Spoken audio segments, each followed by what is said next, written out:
Hey guys, I got a lot of requests on how to animate SVG gradients. So let's take a look at what we're going to be talking about today. So here we are. Here's a preview of it. Pretty much what we have, this is all SVG, is two rectangles that are overlapping and they both have different fills of a linear gradient. And each gradient is spinning in opposite directions. And then also, we're also animating the color stops. So each color is kind of transforming into the next color of a rainbow. And they are staggered just so the gradient is like nice and colorful. So like you got, right now we got blue to purple, and then the blue is turning into green and the purple is turning into blue. And then we're just continually looping this. So let's take a look at the code. So it's about 40 lines, but it's pretty simple. So pretty much we have a view box of a high definition computer. And then in the defs, we have two gradients. So our gradient has an ID of A, the first one, and the second one has an ID of B. And the only other thing within the SVG is these two rectangles, like I mentioned, that are stacked one over another. They span the entire width of the view box. So they have a width of 100% and a height of 100%. So everything you see is those rectangles. It's within the view box. Everything outside is not actually part of the SVG.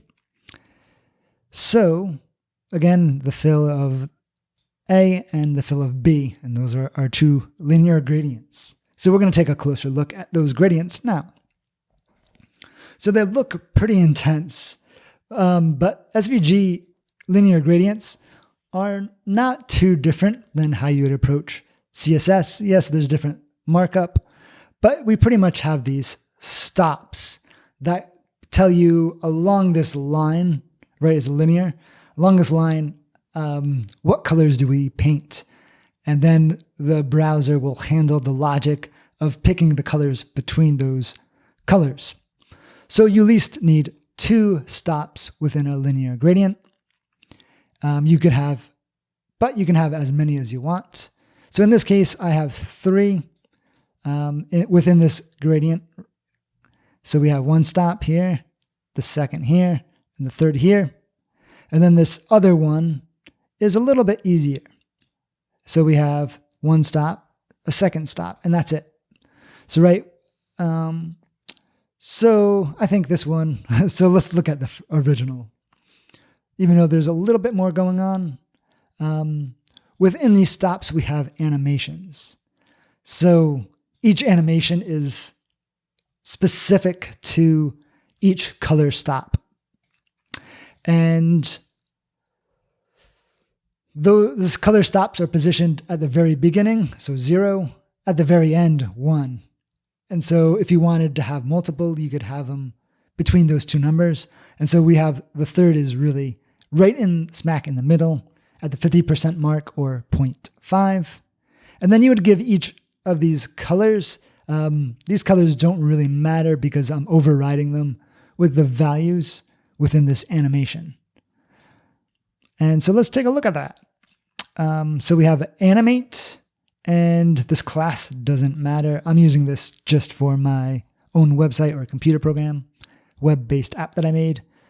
Then the attribute name tells us what attribute we're going to be animating, and we say the stop color. So if we go back to the stop, the element that this animation falls within, we're going to be animating this. And so you can have from and to attributes or values to change. So the from and to pretty much only lets you have two values. So this really makes sense if you have like an element and you want to move it somewhere, or you have like an initial and end state. For us, we're going to be looping a bunch of values. So it makes sense for me to be able to put many values into this one attribute. It's also another way to loop when you have, like say you have a rectangle and you want to move it that way, then down, then that, and then back to the initial state, and then you can loop it into this like specific path that it takes. You can't do that with the from and to attributes. So values does come in handy when you want to be able to seamlessly loop an animation. And we're going to be repeating it with this repeat count of indefinite. So it's never going to stop. It might be nicer if you're going to be actually using looped animations to give that a value, even if it's high, just so at some point it eventually stops. Otherwise, it's just going to chew away at your computer. Just keep using your resources. So right now we have indefinite. So again, loops. And then each loop has a duration of 20 seconds. This is pretty much true throughout the whole SVG. These can have their own values. They can be different. But the reason I put them all at the same 20-second duration is just so everything lines up and is being animated at the same exact time, so we can know what to expect. If I, for instance, put this at 19 seconds, the whole animation will start to get off in a way that you might see two different colors that don't match. So I'm cycling through the same amount of colors, and so I know what to expect. All right, so what are we doing when we're actually cycling through these different values? So if you look in it, we have red, purple, blue, green, yellow, orange, and then back to the initial color, which was red. And so this is, if you know what a rainbow looks like, this is the like sequence of a rainbow. So we're kind of morphing in a nice way. So the red turns into purple, which those two look nice together. And one trick I am using is you could blend from like yellow to blue, and you would expect green in the middle. But so if you're using just two color stops to blend those colors, in RGB, like the color that the gradient is going to look, it's going to look like it's going to go from yellow to gray to blue. It's not going to be a nice green like you would expect. So the reason why I'm forcing that middle stop color is to be able to choose that blending color. So it kind of goes, I can say, literally go from yellow to green to blue.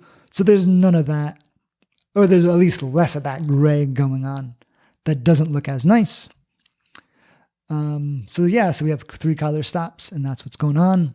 Again, we're cycling through and we staggered these. So the initial colors are going to be red for this stop, purple for the middle, and blue for the last part of the gradient. And then together they're going to go to the next color and then the next color, all simultaneously, so it looks nice and consistent. So let's see what happens when you... Oh, and before I get to that, the other thing that's happening, as I mentioned, is these colors are spinning. They're spinning in opposite directions, because if you spin the two linear gradients together, it'll kind of still look like a linear gradient. But when you spin them opposite directions, they start making different angles, and you get some more interesting movement going on. And so let's show that. The one other different or unique thing about the second gradient, which is on top, is that one of the stops has a stop opacity of 0. So it's invisible on that side. That allows you to kind of see through the gradient to see the one behind it. So let me demonstrate that by only showing you the one on top, right? So you see through to the white. That's where you're going to see behind it and see the other gradient. So you got it spinning and it's changing color. So the yellow goes to orange, orange goes to red, red goes to purple. And it spins through that cycle repeatedly. And so let's comment that back in and comment the one on top. So this is what the the one on the back looks like. So again, linear gradients. It looks more like there's some radial gradients going on, but that's when the two gradients are rotated in a way that's not like perpendicular or parallel or perpendicular. All right, so that's nice. And then again, when they're both together, your end result looks like this. Nice gradient and nice motion. So I'm going to, in the description, put a link to a blog post with this code so you can kind of dissect it on your own. But that's pretty much the breakdown of how to achieve this SVG gradient with some nice animation. I'm Matt Svg. Till next time, have a good one.